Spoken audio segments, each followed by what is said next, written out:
What's the word there, YouTube? Check it out. We're working on this S10, and let me show you what we're doing. Here go the Corvette rims that bolt directly up to the Ford 8.8 rear end.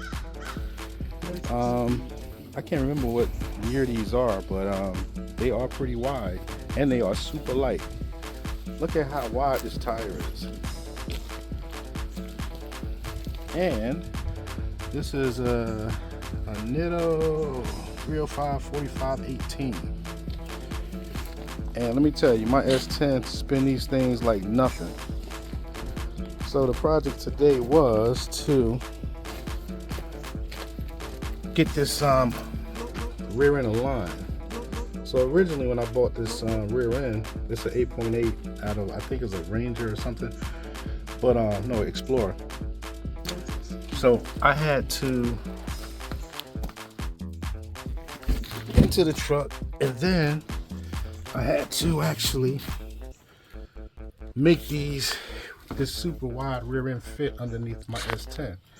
So it's usually like a ½ inch wide on both sides in regards to the spring perch plates, and that would be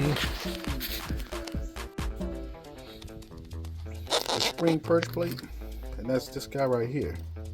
So I had to elongate the hole that this thing right here, the spring actually sit on, and it aligns the rear end under the truck. So I had to elongate it by ½ inch on each side.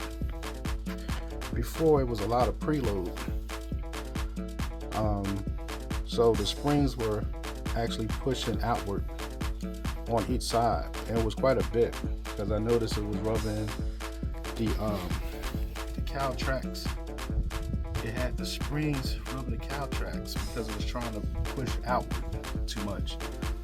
So I finally got under here and opened it up, the spring purchase, and finished putting these wheels and putting this suspension back together. I'm going to take it for a spin and actually see if